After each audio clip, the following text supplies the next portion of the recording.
भर्गो देवस्य धीमहि धियो यो नः प्रचोदयात्।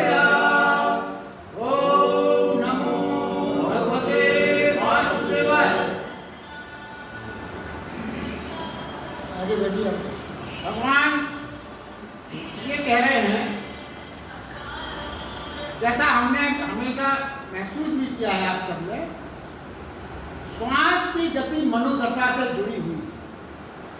जो अपनी श्वास चलती है उसकी गति आपकी और हमारी मनोदशा से सर्वदा जुड़ी हुई है। क्या इसका तात्पर्य? श्वास शरीर और आत्मा के मध्य सेतु है, दोनों जुड़े हुए हैं। कैसे? देखिए, आपका हमारा आपका सब क्रोध में, वासना में सांस एकदम से बहुत तेज हो जाती है। क्रोधित जब आप होते हैं सांस तेजी से चलने लगती है, वासनात्मक में सांस तेज चलने लगती है। और क्या है, शांत क्षणों में, ध्यान में, आनंद में, प्रगति की समीपता में श्वास मध्यम हो जाती है। कभी कभी तो पता ही नहीं चलता कि सांस चल भी रही है या नहीं, इतना शांति ध्यान में। बल्कि इसमें तो कहना पड़ता है, महसूस करो कि सांस ली, महसूस करो कि सांस छोड़ी। इतनी शांति ध्यान में आपने सबने महसूस की। तो अब वो ये कहते हैं कि इसका मतलब क्या बता रहे हैं कि श्वास का संचालन की प्रवृत्ति और उसकी गति, मनोदशा जो आपकी है, आत्मा की मनोदशा, मस्तिष्क की मनोदशा, उस पर आधारित उसके हिसाब से बदल जाए। तो वो कहते हैं एक तो ये पक्ष हुआ, मगर यदि हम अपनी साधना से अपनी श्वास पर नियंत्रण करना सीख जाए तो आपके दिमाग की मनोदशा बदल जाएगी। क्रोध की स्थिति में श्वास तेज होती है, मगर यदि आप तो अपनी श्वास को मध्यम करने की में सफल हो जाए तो आपकी क्रोध की मनोदशा से आप मुक्ति पा सकते हैं। रिवर्स यही दोनों चीजें।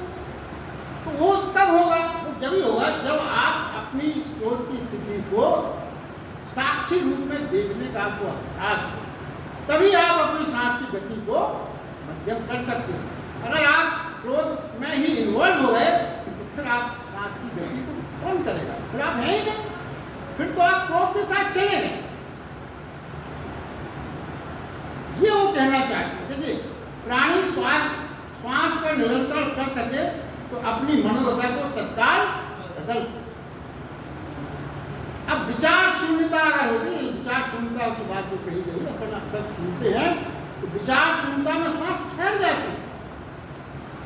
जो अपन समाधिस्थ संतों की महीनों समाधि में, तो क्या होती, श्वास विचार शून्यता में श्वास ठहर जाती है और वहीं से परम सत्ता की अनुभूति होती है।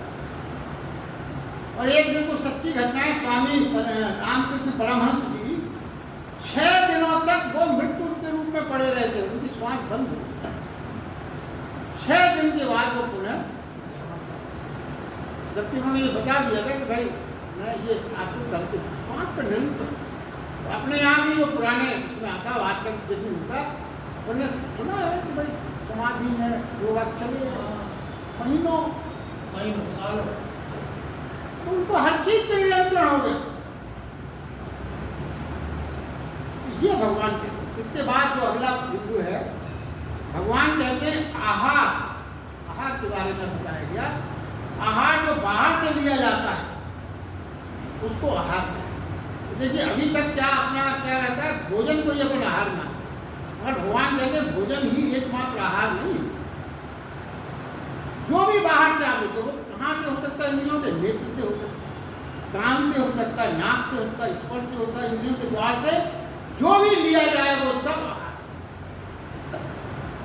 और समझे, क्या समझने वाली की बात है, सही में जो नेमी जो है आहारी, यानी जो अपने भीतर एक एक चीज को पूर्ण परीक्षण के बाद अंदर जाने देता है, उसी को कहा गया है संयमत, या सही मायने में जो साधक है वो हर चीज पर नियंत्रण रखता है। प्रत्येक इंद्रियों पे एक विचार रूपी चौकीदार बैठाना पड़ता है। जो कुछ भी अंदर जा रहा है वो सही है या नहीं, तभी आहार अंदर जाने देगा। अब देखिए आहार फिर क्या है, आहार के दो प्रकार के हैं। पहले तो उन्होंने माध्यम बता दिए अलग अलग। आहार के दो प्रकार हैं। जैसे एक आहार वो है जो आपको उत्तेजित करे, जो आपको पागल करे, जो आपको विषयों की ओर दौड़ा दे, अशांत करे, आंदोलित करे, ऐसे आहार है। सबको अनुभव है इस बात का। और दूसरे इस प्रकार का आहार का दूसरा क्या है क्राइटेरिया, वो आपको शांत करे, विश्राम दे, विषयों को दौड़ने को नहीं, दौड़ने के लिए कोई प्रोत्साहन न मिले। कैसा हो जाए, जैसे लहरें वायुमंडल में छलांग लगाकर शांत सागर में लीन हो जाती है, वैसा कुछ। इस प्रकार के ये दो आहार बताए गए।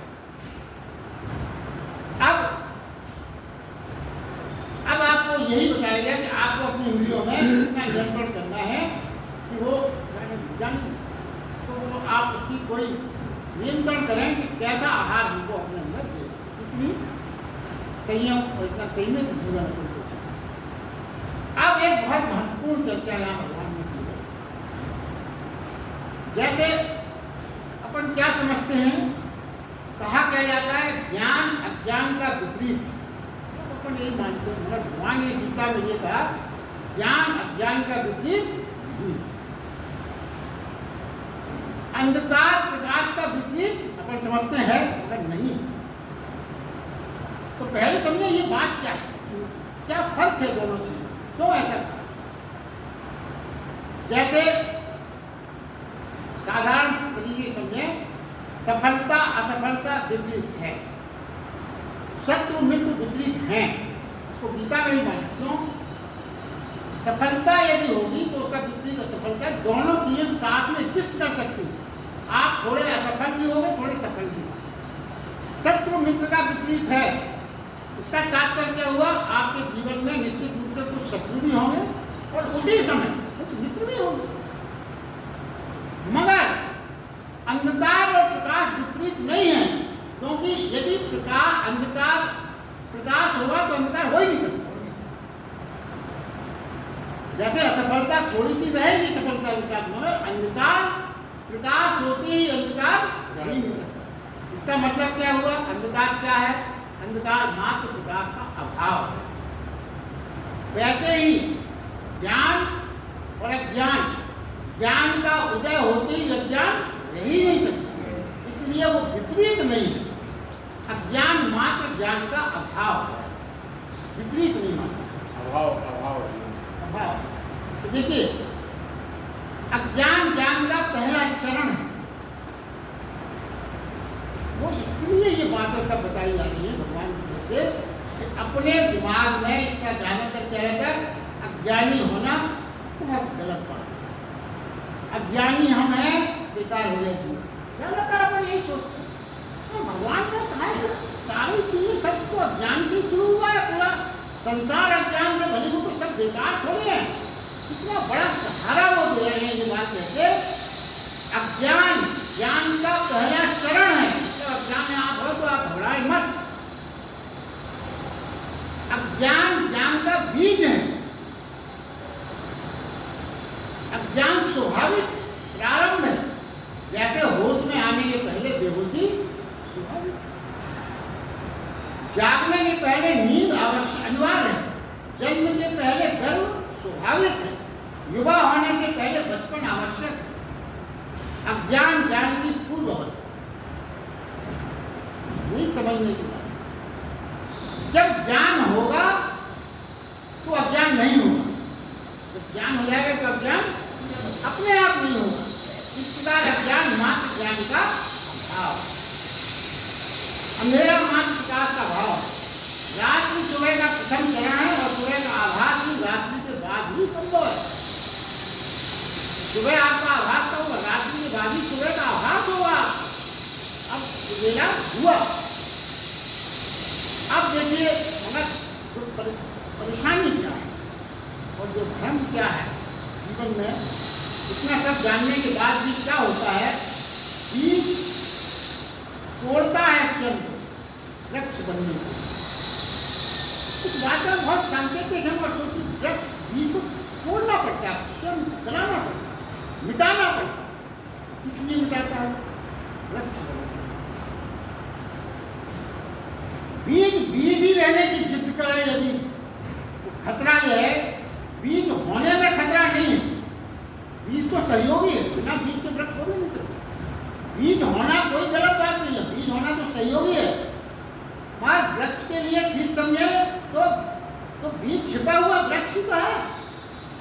बीज क्या है? छिपा हुआ वृक्ष। इस प्रकार अज्ञान छिपा हुआ ज्ञान है। वहां गलत क्या हो जाता है, जब बीज वृक्ष बनने का इंकार कर दे और बीज ये कह दे कि मेरे अंदर वृक्ष है, मैं ही हूं सब कुछ, बस ये मिथ्या ज्ञान। यहीं पर बात गड़बड़ हो जाती है। वृक्ष इतना अहंकार में डूब जाए कि मेरे अंदर वृक्ष छिपा है, मैं परिपूर्ण हूं, मुझे कुछ करने की आवश्यकता है, मैं ही वृक्ष हूं। और वृक्ष बीज यदि तोड़ने से इंकार कर दे, उसको इतना भ्रम हो जाए कि मेरे अंदर ही तो वृक्ष छिपा है, मुझे क्या जरूरत है परेशान होने, तब वो ज्ञान, वो अहंकार से युक्त ज्ञान, मतलब आपको ज्ञान का भ्रम हो गया और आपको ज्ञान का अहंकार, इसको क्या भगवान ने कहा, मिथ्या ज्ञान, झूठा। वो कहते हैं विरोध का ज्ञान जब बनता है तो ये कहें मैं रहूंगा, और अब कहता है ऐसा ज्ञान जब मिथ्या ज्ञान से भरता है तब वो कहता है मैं रहूंगा, मैं मिटूंगा नहीं, क्योंकि मैं स्वयं ही ज्ञान हूँ। जगह कहते मैं ही वृक्ष हूँ, मैं ही हूँ सब कुछ। अब क्या होता है देखिए, ये भ्रम और इसको आगे समझा। जैसे गीता किसी ने पढ़ ली, किसी ने जो कुछ का सब कंठस्थ कर लिया, पता कुछ नहीं है, और आत्मसात कर लिया, जाना कुछ नहीं, कहने लगे कि हमें सब गीता याद है, पूरी आत्मा हमारे सब समझ जाए, वही चीज हो गई बीज की। अब खतरा यह है कि बीज कह रहा है कि मैं वृक्ष हूं, मैं ही हूं। बीज क्या कह रहा है, मैं वृक्ष हूं, मैं ही हूं। अब होने की जरूरत नहीं, कुछ होने की जरूरत नहीं। उदार ज्ञान मिथ्या ज्ञान है, अपना ज्ञान सम्यक ज्ञान है। स्वयं जाना, स्वयं जाना तो वृक्ष हो जाओगे, दूसरे को जानने को अपना मान लिया तो बीज ही रह जाओगे। जब तक आप खुद को नहीं जानोगे, खुद को नहीं पहचानोगे, स्वयं प्रयास नहीं करोगे, तो क्या हो जाएगा, बीज ही रह जाओगे। क्या है इसका तात्पर्य? इसका तात्पर्य होता है ज्ञान मिलता है स्वयं की चेष्टा से, स्वयं की चेष्टा से, श्रम से, खुद के श्रम से, खुद की तपश्चर्या से, अन्यथा नहीं मिलता। वह मुफ्त में नहीं मिलता। ज्यादातर ज्ञान मुफ्त में चाहते, आपको ही श्रम करना पड़ेगा, तपश्चर्या करना, अन्यथा नहीं मिलता। यदि दूसरे का ज्ञान मुफ्त में मिल जाए, होता क्या है, दूसरे का ज्ञान मुफ्त में मिल जाए, अपने ज्ञान खोजने का श्रम कौन करे? ये प्रसाद आलस्य, प्रमाद आलस्य यही है कि मुफ्त में मिल जाए तो खरीदने कौन जाए, ये प्रमाद है, इसी को आलस्य। सब कुछ हमें फ्री में चाहिए, कुछ ना करना, कोई बस पका पकाया बना दे, खिला दे। हाँ, वो कहते हैं ऐसे कुछ नहीं होता। कुछ वेद वाक्य स्मृति याददाश्त है, वेद वाक्य भी आपने समझ लिए, याद कर लिए, तो वो आपकी स्मृति है, याददाश्त है, ज्ञान नहीं है। स्मृति हो सकती है, याददाश्त में हो सकता है, मगर ज्ञान नहीं है। जब तक आप लंबे समय तक इस स्मृति में और भ्रम में रहने में अहंकार पैदा हो जाता है कि हम तो ज्ञानी हैं। जब लंबे समय तक ये स्मृति बनी रहती है तो एक भ्रम पैदा हो जाता है कि हम तो बड़े ज्ञानी हो गए, जबकि मूलतः अज्ञानी हैं और मान नहीं रहे। और मिथ्या ज्ञानियों के लिए उपनिषद में और गीता में भी एक जो आया है, अपने जो आगे जो सेंटेंस है वो उसको आप ध्यान से सुने, उपनिषद ही जो बात है, उपनिषद में लिखा है अज्ञानी तो भटकते ही हैं, भटके ही नहीं, ज्ञानी और पूरी तरह भटक जाते हैं। अज्ञानी तो अंधकार में पड़ते ही हैं, और ज्ञानी तो महाअंधकार में पड़ जाते हैं। अहंकारी मन मानने को राजी नहीं होता कि हम नहीं जानते, हम अपने अज्ञान को सिद्ध करने में लगे रहते हैं कि यही ज्ञान है, और ये महाभटकना कहता है, ये उपनिषद की बात है। क्यों? अज्ञानी तो मान लिया, मूर्ख तो मान लिया, ठीक है हमें नहीं मालूम, मगर मूड क्या है, मूड क्या है जो मालूम उसको भी नहीं है, मूड को भी नहीं मालूम, मूड को भी नहीं मालूम, मगर मूड ये स्वीकार कर लेता है हमें नहीं मालूम, मगर मूड स्वीकार नहीं करता, वो ये कहता है हमें सब मालूम। तो वो कहते हैं मूर्ख से भी ज्यादा भटकाव जीवन में, अंधकार जीवन में मूड के होता है, क्योंकि मूर्ख को कभी ना कभी चूंकि वो मान लिया हमें नहीं मालूम, तो कभी ना कभी सीख लेगा, क्योंकि उसके अंदर ये भाव तो है कि हमें नहीं मालूम है, सीखना है। मूड सीखा ही नहीं, क्योंकि वो तो मान के चलता है कि हमें सब मालूम, वो समझ लिया भाव है और नहीं समझ, तो वो सीख ही नहीं सकता ना, इसलिए वो महाविकार का भटक। और क्या है दुनिया में विवाद का कारण आज यही है, जो कुछ भी है। पहली और आखिरी क्रांति अज्ञान का बोध है। उस दिन आपको ये बोध हो गया कि आपको अज्ञान है, समझ लीजिए वो क्रांति है। आलस अहंकार के कारण ये बोध होने नहीं देता, आलस और प्रमाद ये बोध नहीं होने देता, अहंकार ये बोध होने नहीं देता, वो तो अपने आप को सर्वज्ञ मानने की सलाह हमेशा देता है।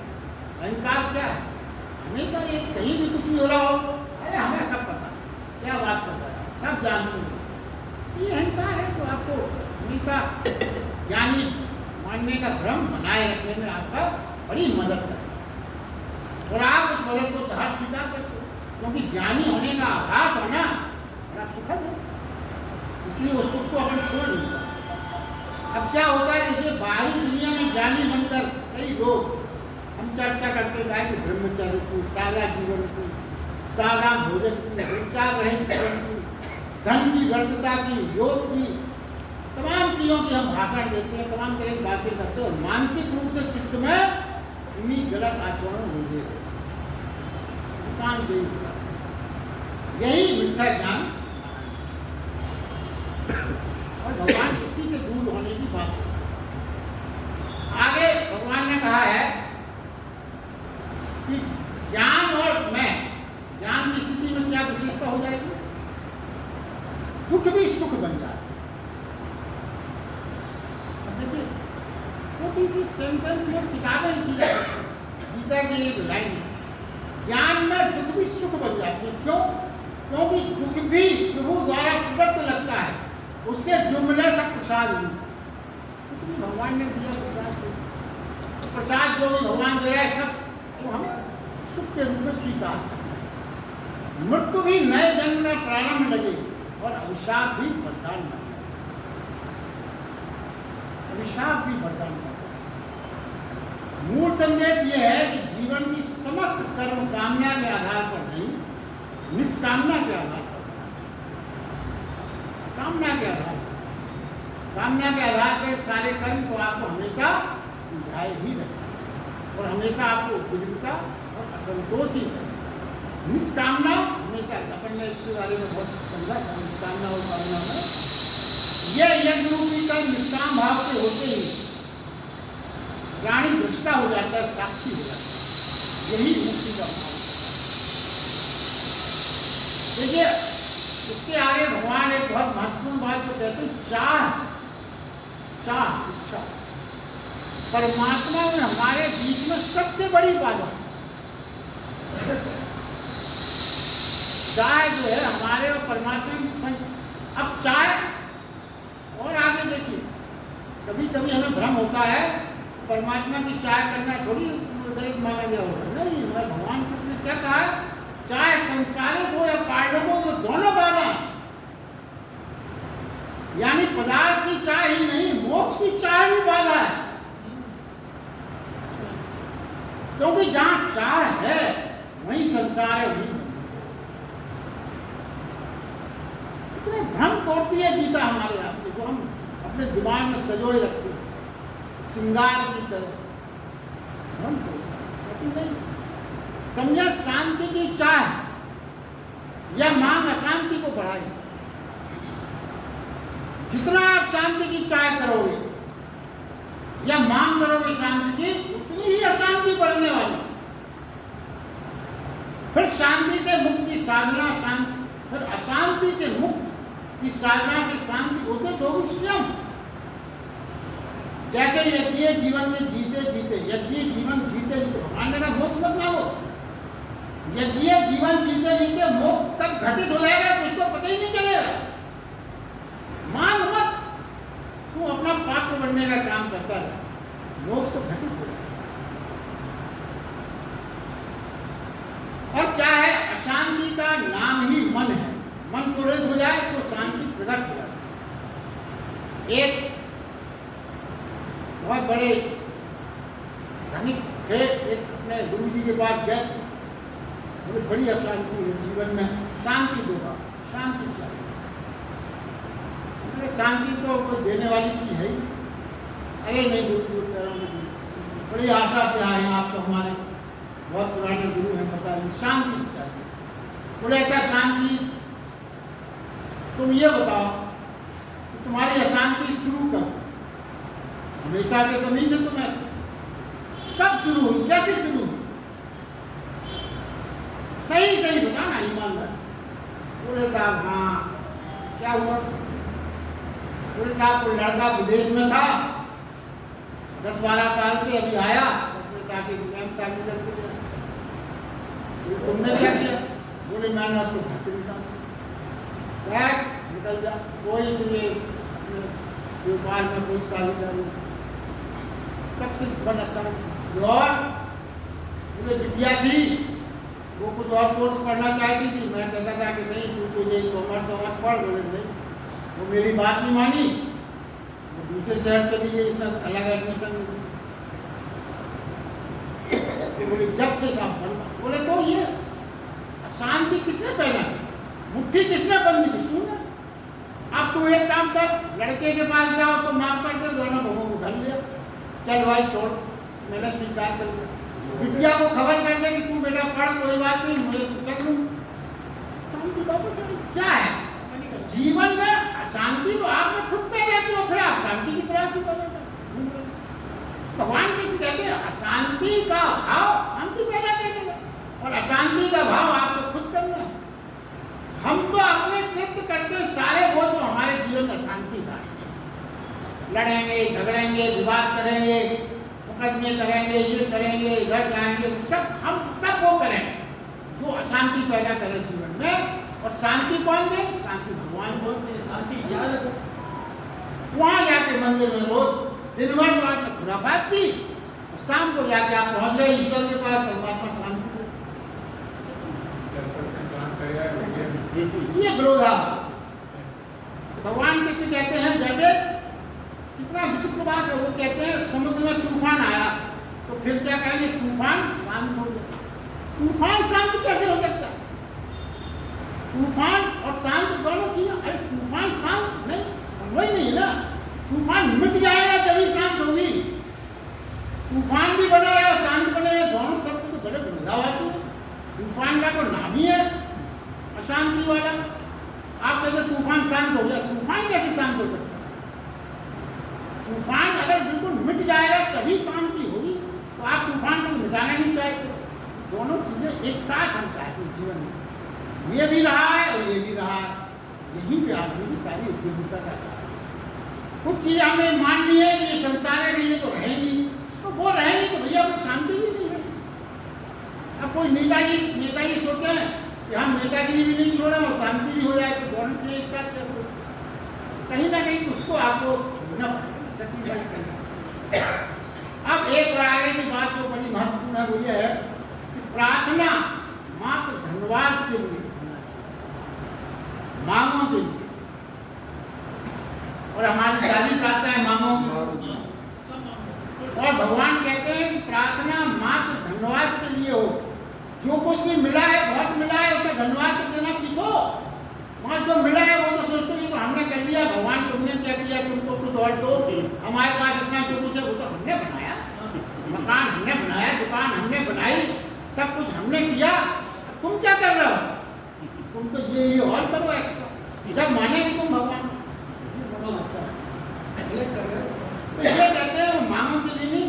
और फिर क्या होगा? मांगे पूरी ना होने पर श्रद्धा भाव खत्म हो जाएगा।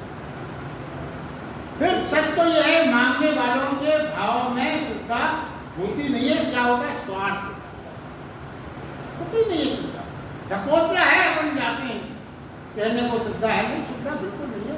जब आप मांग लिया तो स्वार्थ बस गया और अज्ञान बंधन है, ज्ञान मुक्ति है। ज्ञान ये तो परम मुक्ति है, उसी से उपलब्ध होगा जब वासना चाह से मुक्त हो। ज्ञान यज्ञ से ज्योति से गुजरकर शुद्ध स्वर्ण हो जाता है। जब आप शुद्ध स्वर्ण है तो आपको तमाम जो चाहे रूपी जिंदगी है मिटाना है। भगवान का स्पष्ट निर्देश है उन तत्वों से जानने वाले ज्ञानी पुरुषों को।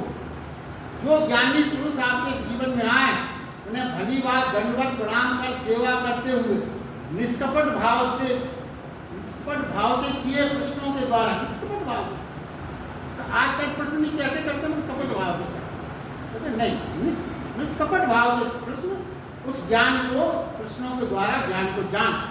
कोई भी ऐसा मिल जाए सबको, निष्कपट भाव से प्रश्न करो, उसकी सेवा करो, दंडवत करके प्रणाम करो। इस मर्म के जानने वाले ज्ञानी जन तुझे ज्ञान का उपदेश देंगे। अहंकार झुकना चाहिए और हृदय का द्वार जरूर खुलता है जब आपका अहंकार झुके। शिष्य को झुकना ही होगा गुरु के समक्ष, यही है यथार्थ, बिना उसके और आजकल बोलता होगा शिष्य गुरु को झुकाना चाहता है अपनी वैभव झुका। गुरु जी आए, बढ़िया बिल्डिंग, बढ़िया हो, तो गुरु जी हमसे प्रभावित है, फिर उसके बाद सब चीज़ों में नहीं होगा। और आगे भगवान कहते हैं ज्ञान की किरण मोह को नष्ट कर देती, ममत्व विदा हो जाता है। पहला मोह यही है, पहला मोह जीवन का क्या है? मैं रहूं, यानी जीने की चाह। सबसे बड़ा मोह आदमी का जीवन से माना है। अभिप्सा शेष क्या है? शेष मोह जो है धन मकान साधन सब जीने की व्यवस्था है। पहला मोह तो जीने का है, बाकी जो धन मकान दुकान सामान कपड़े लगते ये सब क्या है? सुविधा पूर्वक जीने की व्यवस्था है। जहाँ मोह होगा वहाँ संग्रह, जहाँ मोह होगा वहीं संग्रह होगा, और जहाँ संग्रह होगा वहाँ छिन जाने का भय। सब साइमल्टेनियस है। जहाँ मोह होगा वहाँ संग्रह होगा, जहाँ संग्रह होगा वहाँ छिन जाने का भय होगा। निश्चित कोई भी चीज़ आप जब पहले कमाते हो सबसे पहले भय क्या होगा? कोई छीन न ले। जहाँ अमोह होगा वहाँ अभय होगा। जब मोह नहीं होगा तो फिर काय का छीनने का भय, अभय होगा। प्रेम और मोह दोनों कई बार चर्चा करते हैं। क्यों ऐसा है? मोह में सीमा रेखा होगी, मोह आप एक सीमा में करो, इससे प्रेम, इससे मोह, उससे मोह नहीं, एक सीमा रेखा को खींचा करते। तो जहाँ आपने सीमा रेखा खींची तो दूसरे पक्ष से क्या भाव? शत्रु भाव निर्मित। जिसको आपने उस सीमा से उधर रखा उससे आपके शत्रु भाव निर्मित हो गए, और शत्रु भाव निर्मित हुआ तो प्रेम नष्ट हो गया। मोह भेद है, यानी मैं हूं की घोषणा। मोह क्या है? मैं हूं, इसकी घोषणा। और अभेद प्रेम है, यानी मैं नहीं तू ही है। प्रेम क्या है? तू ही है, मैं हूं, ये मोह है, प्रेम है तू ही है, यह घोषणा। और फिर ये घोषणा जो है तू ही है, कहाँ से होती? कंठ से नहीं होती है। कंठ से तो हर कोई कहेगा, बिल्कुल आपको अपनी संज्ञा हो, कंठ से कहेगा, हृदय में भाव बिल्कुल नहीं होते।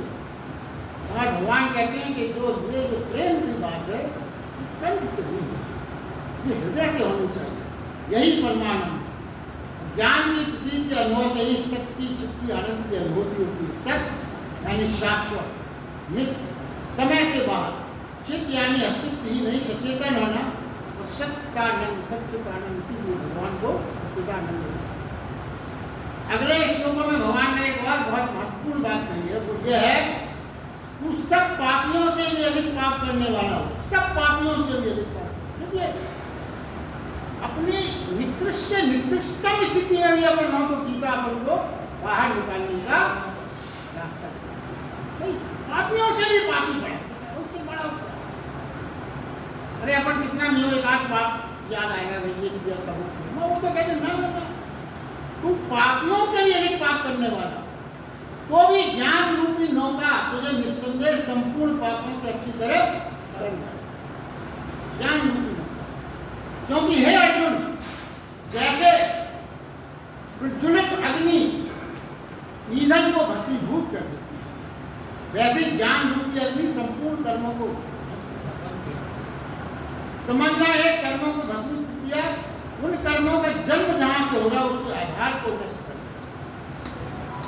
ज्ञान रूपी यज्ञ अज्ञान को नष्ट कर देता है, तो कर्म स्वतः नष्ट हो जाता है। ये अज्ञान उन कर्मों को जल्द अंधेरा देगी। जब अपने कर्म जो पाप है कहाँ से पैदा हो, तो ज्ञान से कहाँ से? आपने संकल्प विचारों से तो पाप पैदा हो रहे हैं।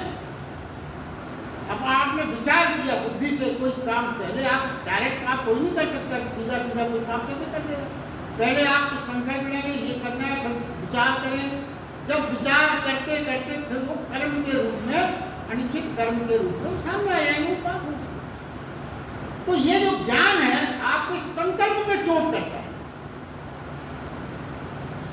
आपके संकल्पों को शुभ कर देगा, शिव कर देगा, कल्याणकारी कर देगा।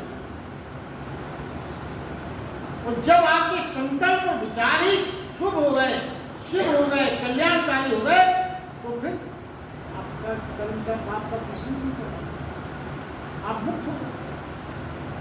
ये है ज्ञान का भाव। समझना ये है, देखिए वो भस्म हो जाते हैं। जैसे अंधेरे हटाना हो, अंधेरा हटाना हो तो क्या करना पड़ेगा? प्रकाश सा हो करना पड़ेगा। अंधेरे हटाने के लिए आप कोई रिवाल्वर लेके नहीं आओगे, कहाँ अंधेरा उसको भी हटाते, तलवार लेके नहीं आएगा कोई, कहाँ अंधेरा उसको काट के भगाते हैं। सब क्या करना है? दीपक उजाला, यही समझा। ज्ञान रूपी तेरा वर्षों पुराने कितने ही पापों सब कुछ सब, जैसे एक दिया जलाने से महीनों से बंद कमरा हो, अंधेरा हो। आगे भगवान कहते हैं कि ज्ञान के श्रेष्ठ पवित्र करने वाला कुछ नहीं है। ज्ञान को उपलब्ध प्राणी आत्मा में प्रवेश करता है, और यह चाय ही जीवन में विषाद का मूल कारण हो जाती। ज्ञान के जीवन में होकर के ये चाय प्रभावित हो जाती, क्योंकि चाय आपके संकल्पों से तो, गलत विचारों से तो पैदा हुई। जैसे ज्ञान पैदा हुआ, आपकी चाय प्रभावित हो गई, फिर प्राणी मांगता नहीं है, तो क्या होता? प्राणी मांगता है, जो मिला है उसके लिए धन्यवाद देता है। चाय प्रभावित होने का मतलब क्या हुआ? फिर मांगता नहीं है, जो मिला है उसके लिए धन्यवाद देता है। आत्मा हो जाना यानी सब को जाग पाना, जो बड़ी तपस्या के बाद ही आत्मा को जानना यानी परमात्मा को जानना। इसलिए ज्ञान सर्वोच्च है और अज्ञान निकृष्ट। भगवान आगे कहते हैं, इंद्रियों पर विजय लड़कर, दमन कर, हटाकर संभव नहीं है। इंद्रियों पर विजय पाने के लिए दमन करना, उनसे लड़ना, या उन्हें काट देना, उन्हें मात्र जानना, साक्षात्कार से इंद्रियों को जीता है। जो इंद्रियों को उपकरण है, साक्षात्कार मुझे आपके अंदर संकल्प और विचार पैदा हो रहे, इंद्रियों को उसी से एक्टिवेट हो रहेगा। और ज्ञान आपके संकल्प और विचार पे तो प्रमाणित कर लेगा, उपकरण कर लेता है, इंद्रियों को अपने आप आपके बचने, क्योंकि उद्गम स्थल को भगवान ने उद्गम पेड़ को अगर सुधारना है तो वृक्ष की जड़ों को पानी देना पड़ेगा, पत्तों को पानी देने से थोड़ी काम चलेगा। और हम और आप जीवन भर पत्तों को पानी देते देते सोचते हैं वृक्ष कहीं मूल हो जाए, खड़ा हो जाए। ज्ञान से इंद्रियों पर विजय संभव है, ज्ञान ही शक्ति है। जब कभी भी क्रोध, काम, लोभ की मनस्थिति बने तो थोड़ा रुके, थोड़ा साक्षी भाव से देखें क्या होने है। यदि साक्षी भाव से यदि हम देखते हैं,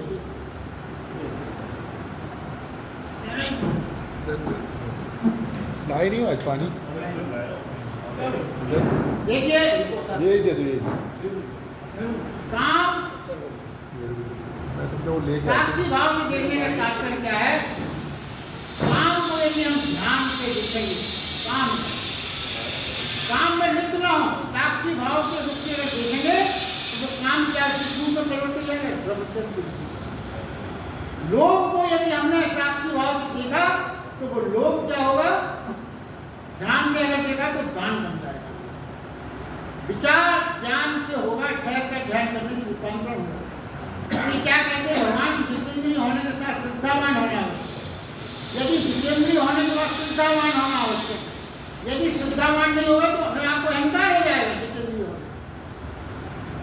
बड़ी छोटी छोटी बातें हैं अगर आप जितेंद्रिय हो गए, अगर श्रद्धावान नहीं है, तो परमात्मा को अर्पण नहीं कर रहे आप वो, तो फिर आपको अहंकार हो जाएगा, मैं जितेंद्रिय हूँ। ये भी बड़ा नुकसान है। वो सोचेगा, क्या सोचेगा, मैंने क्रोध जीता, मैंने काम जीता, मैंने लोभ जीता, मैं सन्यासी, मैं तपस्वी, मैं श्रेष्ठ। फिर सारी यात्रा वस्तुतः अहंकार की विजय यात्रा हो जाती है और आत्मा यहाँ पे हार जाती है। श्रद्धावान होने पर ही परम शांति प्राप्त होती है। नयनकारी, विनम्र, आग्रह शून्य, असंशय वाला मुक्ति श्रद्धावान। भगवान कृष्ण घोषित करते हैं, सिद्धा रहे संशय युक्त पुरुष परमार्थ से भ्रष्ट हो जाता है। सिद्धा रहे तो संशय युक्त हो तो वो भ्रष्ट हो जाता है। तो संशय युक्त पुरुष इस लोक में ना परलोक में कहीं सुख नहीं पाता। जिसको संशय है, देखिए आप अगर हर चीज, देखिए ये बातें सब कहीं नहीं है, आप अपने आसपास देखिए, अगर आप हर चीज में शंका है तो आप कभी प्रसन्न नहीं कर सकते, सफल भी नहीं हो सकते। कहीं भी किसी ने कुछ भी किया, आपको हर चीज में शंका दिखती है, ये गड़बड़ नहीं होगा, ये ना होगा, ये ना घूमता है, वो ना नुकसान करते, कितना भी आपका हरकेसी है, आप हमें हरकेसी दिख तो रहा है, पता नहीं नुकसान नहीं। आप हर चीज पे यदि, हर किसी पे यदि संशय करेंगे, चाहे वो आपका परिवार जन्म हो, वित्त हो, पड़ोसी हो, अगर आपने सबको संशय भी देखो देखना शुरू कर दो, जीवन में सारे सुखों से तो कोई नहीं करता। सारे जीवन का प्रकाश, जीवन का संगीतन हो गया।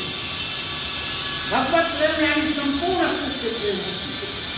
जब व्यक्ति प्रेम में होता है तभी हम उसको जानते हैं। भगवत प्रेम सारा, भगवत प्रेम में क्या है, भगवत प्रेम का तात्पर्य क्या है, सारा जगत एक है, भगवान, सारा जगत एक है और भगवान है। वह एक लोक में आनंद से रहेगा और वही परलोक में भी आनंद से रहेगा। देखिए अंतिम श्लोक में भगवान कहते हैं, हे अर्जुन, तू हृदय में स्थित इस अज्ञान जनित अपने संशय को, अज्ञान जनित अपने संशय को विवेक ज्ञान रूपी तलवार से छेदन कर समस्त रूप कर्मयोग में स्थित हो जा और युद्ध के लिए खड़ा हो। फिर से समझे, इस हृदय में स्थित अज्ञान जनित अपने संशय को विवेक रूपी ज्ञान की तलवार से छेदन कर। अब भगवान कृष्ण ये कहते हैं, समस्त बुद्धि योग को पाकर संशय को ज्ञान रूपी तलवार से काट डाल। अब ज्ञान तलवार का मतलब ये ना समझे कोई तलवार देके उसको काटना है ना, वो कहते हैं ज्ञान एक सूक्ष्म तलवार ही तो है। इतनी सूक्ष्म कोई तलवार नहीं काट सकती जितनी ज्ञान रूपी तलवार काट सकती। समस्त बुद्धि से, समस्त संशयों से उन्मूलन होते हुए अंतिम बाधा गिर जाती है और सारे द्वार खुल जाते। परमात्मा के फिर आनंद है, मुक्ति है, परम शांति, परम निर्वाण। अब देखिए अंत में ये विचार करना है, इस अध्याय का नाम क्या है जिसकी अपन अभी तक चर्चा करते रहे, ज्ञान कर्म संन्यास। अब ये विचारना है कि इसका नाम ये क्यों है। देखिए यदि ज्ञान से कर्म हो, ज्ञान कर्म संन्यास हो, मतलब यदि ज्ञान से कर्म हो तो वह कर्म अकर्म बन जाते हैं। अकर्म बन जाने का मतलब फिर कर्तापन का भाव विलोपित हो जाए।